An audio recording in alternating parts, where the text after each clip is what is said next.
of natural selection, इसमें तुमको पहले भी बताया, nature is going to rule, that is what Darwin said. एक सिंपल एग्जांपल लेते हैं, से बहुत सारे एग्जांपल तुमको मिलेंगे, एक सिंपल एग्जांपल देता हूँ, और उसके एग्जांपल देने से पहले डार्विन के बारे में जानते हैं बच्चों। यह आदमी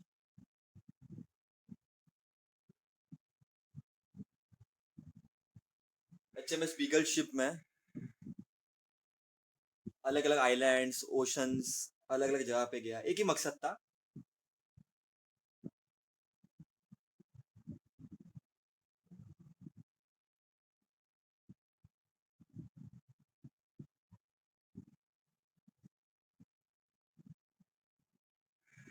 अलग अलग specimens of plants and animal को डिस्कवर करना और उनको ऑब्जर्व करना।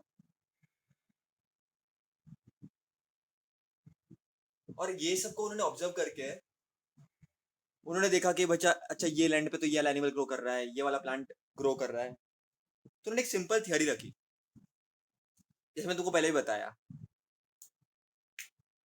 Intelligent will not survive, not the most stronger will survive. इन्होंने ये बताया there is something called as survival of fittest, जो नेचर के हिसाब से अपने आप को मोल्ड कर ले वही सरवाइव करेंगे बच्चों। उन्होंने एक बुक भी लिखी डार्विन ने,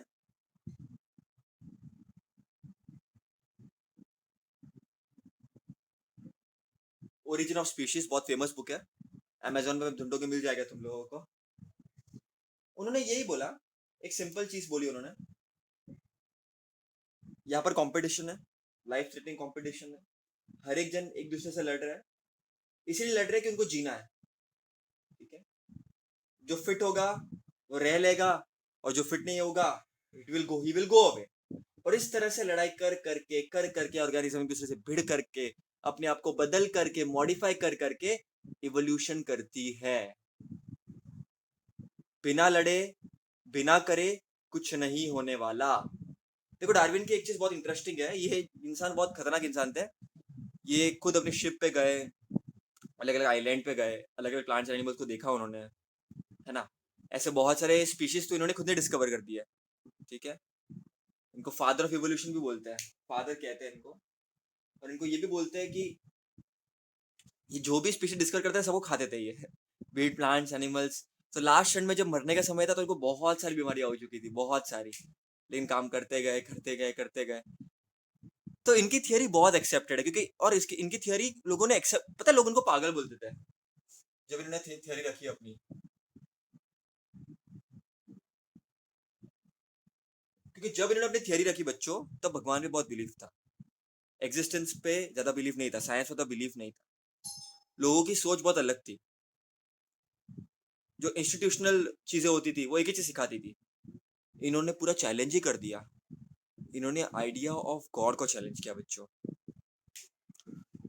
अब सच्चाई क्या है वो सब लोगों को पता नहीं था ना उस टाइम पे, लोगों ने बिलीव नहीं किया, इनको रिस्पेक्ट तो मिलती थी बट इनको पागल भी घोषित कर दिया, लोग समझ ही नहीं पाए इनको। ऐसा ही होता है, जो ग्रेट लोग होते हैं ना बच्चों, उनको लोग उनके मरने के बाद ही समझते हैं, तो इनकी जब मौत हो गई तो उसके बहुत साल बाद इनका वैल्यू समझ में आया, ऐसे बहुत सारे लोगों का होता है ना, मरने के बाद उनकी वैल्यू समझती है। तो वैसे डार्विन का भी था, people called him mad, people called him येड़ा, बिकॉज बच्चों इसमें एक थियरी, सिंपल थियरी, एकदम सिंपल अभी लग रही है तुमको सुनने में, लेकिन उस टाइम में बहुत चैलेंजिंग थी वो, कि सर्वाइवल ऑफ फिटेस्ट, क्या क्या बोला इन्होंने, all organism compete with each other,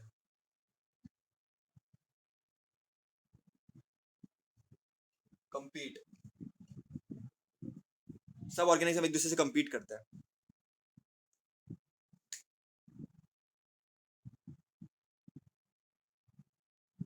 compete किया, अब कम्पीट करने के बाद कोई जीतेगा कोई हारेगा, जीतने के लिए उन्हें अपने आप को मॉडिफाई करना पड़ेगा, तो जो अपने को मॉडिफाई कर पाता है,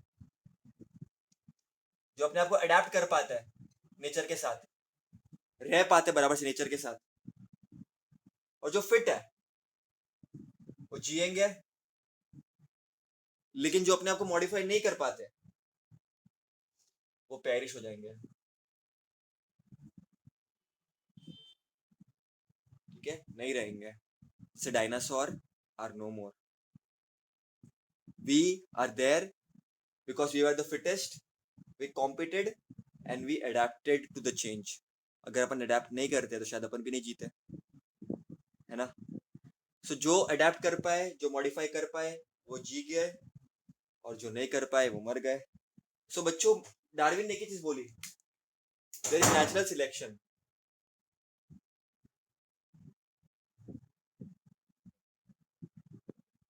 नेचर डिसाइड्स बच्चों, तुम कितने स्ट्रांग हो, कितने मजबूत हो, doesn't matter unless and until nature doesn't select you, ठीक है। और सबसे इंपॉर्टेंट चीज ये तो सब आपको समझ में आ रहा है कि जो अडेप्ट कर पाया, जो चेंज कर पाया अपने आप को, है ना, कंपटीशन में जीत पाया, वो जीत गया, बाकी सब नहीं जीते। बट बच्चों एक चीज याद रखना मेरी, ये सब कर लोगे तुम, सब कुछ हो जाएगा, लेकिन एक चीज बहुत जरूरी है, तुमने अडेप्ट भी कर लिया, तुमने चेंज भी कर लिया, लेकिन तुमको जनरेशन भी आगे बढ़ानी है बच्चों। इसीलिए नेचुरल सिलेक्शन तो इंपॉर्टेंट है ही बच्चों, साथ ही साथ ability to reproduction is very important.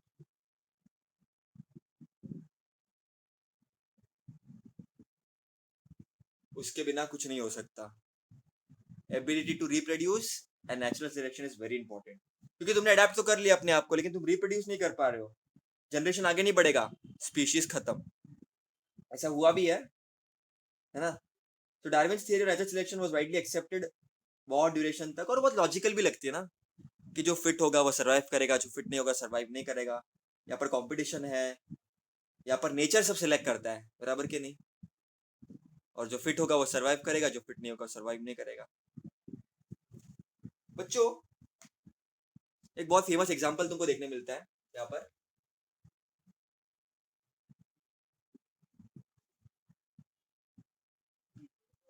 England में क्या हो रहा था, मैं तुमको बताता हूँ। ट्री होता है ना, ये बुक में एग्जांपल नहीं दिया है, पर तुमको पता होना चाहिए। I will talk about two events, before, after. किसकी बात कर रहा हूं मैं अभी, बहुत इंपॉर्टेंट इवेंट की पूरी दुनिया की। उस इवेंट को हम बोलते हैं इंडस्ट्रियल रिवॉल्यूशन।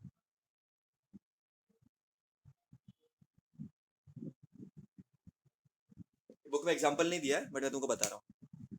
बच्चों क्या होता था ना, झाड़ पे मॉथ ग्रो करते थे, एक ऑर्गेनिज्म होता है मॉथ करके, वो ग्रो करते थे, ठीक है। अब इंडस्ट्रियल रिवॉल्यूशन होने के पहले सब ग्रीन था, हरा भरा था। अब मॉथ के दो प्रकार होते थे, एक तो ग्रीन टाइप की, व्हाइट टाइप की मौत होती थी, और एक ब्लैक टाइप की होती थी, ठीक है। हुआ ऐसा, इंडस्ट्रियल रिवॉल्यूशन के पहले नो पोल्यूशन, तो पूरा जंगल ग्रीन ग्रीन था, बराबर। तो क्या होता था, ग्रीन मौत छुप जाते थे उसमें, दिखाई नहीं पड़ते थे, और ब्लैक मौत क्या करते थे, दिखाई पड़ते थे। अब मौत को क्या करते हैं मालूम है अपन, देयर आर सम प्रीडेटर्स, और लोग होते हैं जो इसको कैप्चर करते हैं, इसका शिकार करते हैं, ठीक है, for their own benefit and whatever things are there, उसमें मैं डिटेल में नहीं जाऊंगा। लेकिन इंडस्ट्रियल रिवॉल्यूशन के पहले पोल्यूशन नहीं था, तो जाड़ ग्रीन था, व्हाइटिश ग्रीन जो मौत थे वो छिप जाते थे, और ये ब्लैक दिखाई पड़ता था, ये ब्लैक मौत दिखाई पड़ता था, और ग्रीन दिखाई नहीं पड़ रहा है, बराबर, ग्रीन दिखाई नहीं पड़ रहा है। लेकिन तो होता क्या था, ब्लैक मॉथ का सेल इंक्रीज हो गया, उनको लेने लगे, उनको बेचने लगे। लेकिन इंडस्ट्रियल रिवॉल्यूशन के बाद क्या हो गया,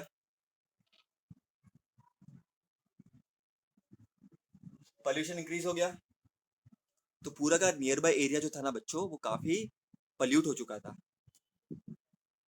ब्लैक हो चुका था। तो पूरा का पूरा कम्युनिटी, पूरा का पूरा जो झाड़ वगैरह आजू बाजू का, वो ब्लैक हो गए काफी।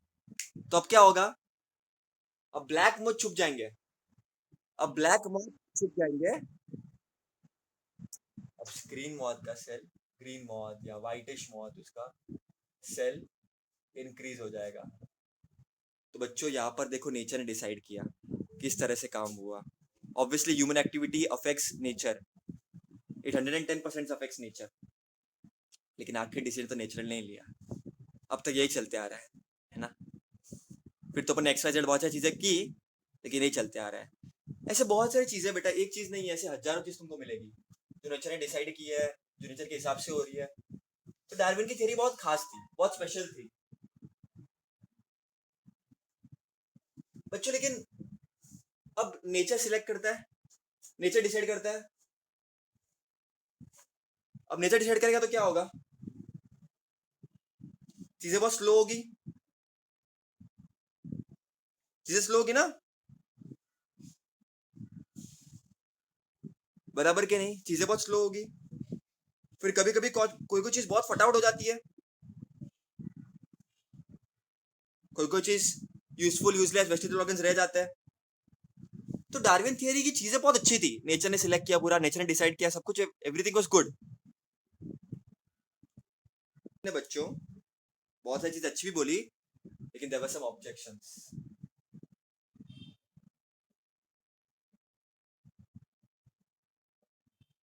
डार्विन थियरी किधर किधर फिसल गई बच्चों. डार्विन ने क्या बोला, natural selection is the only reason for evolution. लेकिन बच्चों ऐसा नहीं होता है. तुमको जब मैं पहला वाला पार्ट पढ़ाऊंगा तब तुमको मैं म्यूटेशन भी बताऊंगा. There is something called as mutation.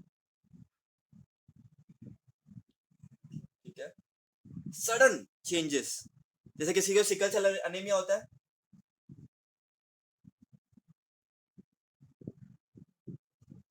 बच्चों किसी को अगर सिकल सेल एनीमिया हो रहा है, वो नेचर तो नहीं डिसाइड करेगा,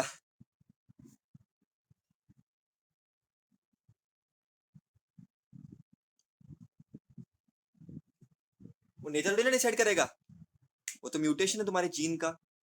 सिकल सेल एनीमिया बच्चा ऐसी बीमारी है, तुम्हारे जो आरबीसी होते हैं ना बच्चों, वो ऐसे होता है. तो सिकल सेल एनीमिया में तुम्हारे आरबीसी ऐसे बन जाते हैं, तो ऑक्सीजन बराबर ले नहीं पाते वो, तो पूरी बॉडी में ऑक्सीजन बराबर ट्रांसपोर्ट नहीं कर पाते वो.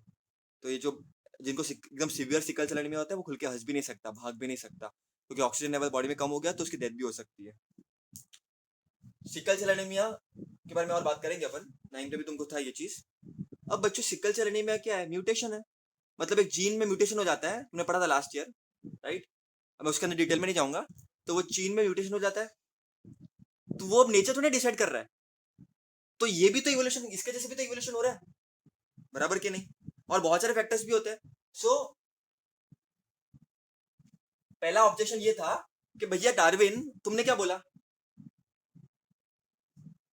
Natural selection is the only factor responsible evolution. But मैं डिसएग्री करता हूं, क्योंकि मैं तुमको एग्जांपल बता दिया. तो तुम क्या बोलोगे, डार्विन भैया is not is not the only factor. It is a factor. It is the factor. Agreed. But not the only factor. ठीक है. अच्छा इंसान मतलब इसका नेचर अच्छा है, वो तो फैक्टर है ही, लेकिन और भी फैक्टर होगा. Natural selection is not the only factor responsible for evolution. There is mutation also. There are other things also. जब तुम हायर स्टैंडर्ड्स में पढ़ोगे तब. अच्छा बच्चों ये तो समझ में आ गया. फिर डार्विन ने थियरी तो दे दी अपनी इवोल्यूशन की, लेकिन एक थियरी प्रॉपर होनी चाहिए एकदम. अच्छा अपनी बॉडी में ऐसे भी ऑर्गन्स हैं. देखो बच्चों बहुत सारी चीजें डेवलप बाद में होती है, बहुत सारी चीजें काम की नहीं होती है. तो डार्विन ने वेस्टिजियल ऑर्गन्स के बारे में या यूजफुल ऑर्गन्स के बारे में कुछ नहीं बताया कि क्यों आए, किस तरह से आए. तो इनकम्प्लीट थ्योरी हो गई ना. तो उन्होंने ये भी एक्सप्लेन नहीं किया. Darwin did not, this word is very important, did not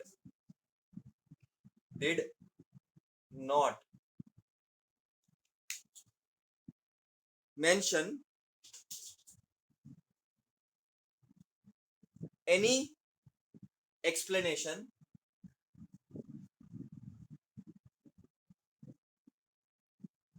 about, guess करो, useful and useless modification. भैया ये सब क्या चल रहा है बच्चों. थियरी एक थियरी तब बनती है जब सब चीजें सेटिस्फाई होती है.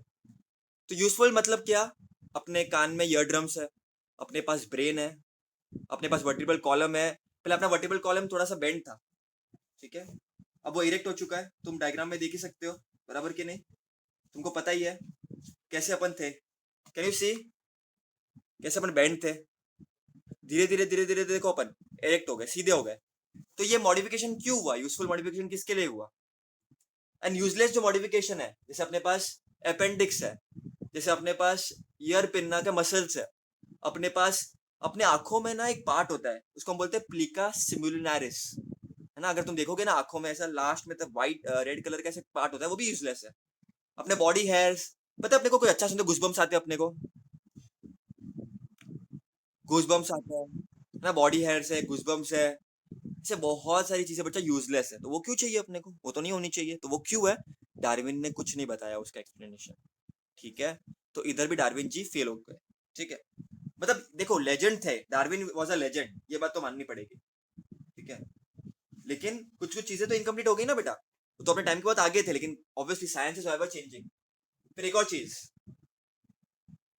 There was no explanation about